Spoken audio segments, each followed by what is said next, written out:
guys, this is Backdraft and welcome to a Create Mod update video, and today we're going to be looking at Create version 0.4, which has been made to work with Minecraft 1.17 and Minecraft 1.18. If you're a huge fan of the Create Mod like I am and you're enjoying the content, then consider hitting that like button, subscribe, and hit the bell for notifications so you never miss another video.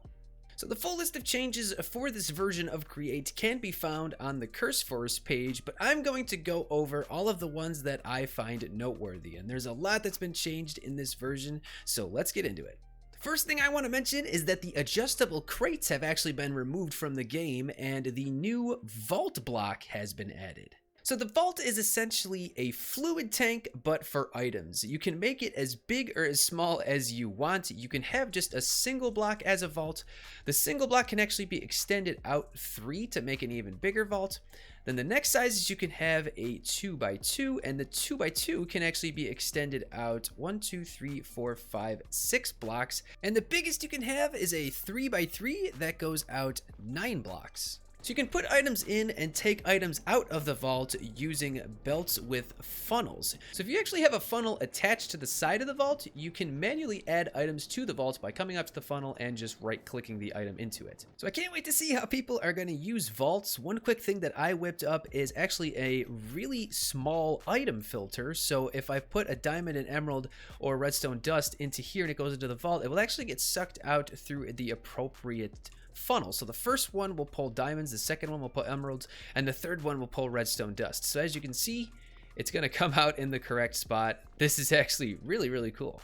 So the next big change is actually that mechanical belts no longer have a stress impact. So if we look at this water wheel right here, it's actually producing 256 stress units, but if we take a look at the drill which is hooked up to the system, this is using all 256 of the stress. The belts are no longer sucking up any stress, which means that you can technically make your belts go as fast as humanly possible on any contraption. It doesn't matter how many belts you have, and they could all be going at this ridiculously fast speed without using any stress. Honestly, I'm not sure this should be in the game. I think they should change it back. So next we have the new pulse extender redstone items. So the pulse repeater and adjustable repeater were actually removed from the mod in favor of this pulse extender. So what this is when a signal is fed into it and then the signal dies, it will actually hold that signal for the time that you give it. This is adjustable way high. Right now I actually have it at like 30 seconds. But if I adjust it down to say 5 seconds and I give it a redstone signal, it will hold that signal for the 5 seconds after the signal has been removed. So as you can see, after about 5 seconds, it goes back off. So these have a lot of application in the game. For example, here is an extremely simple redstone clock that emits a redstone pulse every 1 second. So the higher that we make this, we can actually adjust that clock to give a pulse for 10 seconds. We could go up to as high as this could go. There's other applications as well. Really cool addition. So with cog wheels, encased variants have been added. So if you right click on a large cog wheel or a small cog wheel with any kind of casing, it will become encased with that type of casing, much like you can do with shafts. Then if you shift right click, then you restore it back to its regular version. One thing that this makes a lot more space efficient is actually doubling the speed of your cogs. So in the previous version, you couldn't actually place a cog right here because it would conflict with the rotation of the cog behind it. But if you actually encase that cog, you can now place the cog behind it. So you could essentially create a string of cogs much like this and continuously double your speed in a very space conscious manner. Next up, we have 4 new additions to the block palette. This is Crimsite, Asurine, Veridium, and Ochrum. So I don't know much about how you get these blocks. I think they're just going to spawn naturally in the world, but they do add some options with the crushing wheels. So if you look at Crimsite, crushing that gives you a chance to get iron ore. If you crush Asurine, you have a chance to get zinc.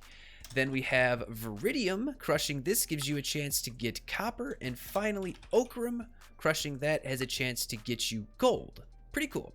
So next up, we have the Nugget of Experience. And you can actually get this by crushing down ores. So before, when you crushed down raw ores, you actually didn't have a chance to get any experience from that, but if you manually mined it, then you would. So they added this Nugget of Experience, so if you were to crush down any kind of raw ore or raw material that you would normally get experience for mining, then you will get the Orb of Experience. And the way that this works is you simply just throw it at the ground using right click, and you get some experience from it. Next up is a simple yet significant change. The portable storage interface crafting recipe has actually been changed from using brass casing to andesite casing, so it'll be significantly easier to craft these in the early game. So Gabbro, Dolomite, and weathered limestone were actually removed from the create mod because there were other blocks added to vanilla that they figured looked a lot like them, so they're sticking with the vanilla blocks. So Gabbro looks like dripstone, Dolomite looks like calcite, and weathered limestone was actually added to vanilla and it looks very similar, so the create versions were removed. Next up, the create copper was actually removed in favor of using the vanilla copper. So things like ingots and copper blocks and copper ore are all going to be the vanilla versions.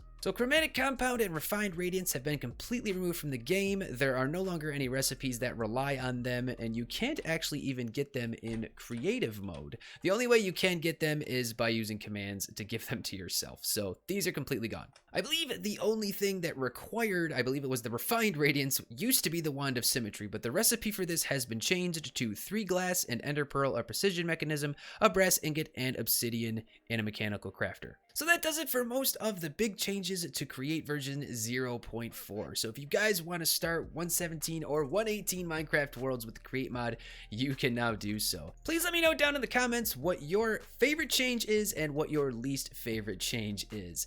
Thank you guys so much for watching this video. If you liked it, please do not hesitate to hit that thumbs up. And if you're really enjoying the content, then consider hitting that subscribe button and the bell for notifications. I'll see you guys again. Take care. Bye-bye.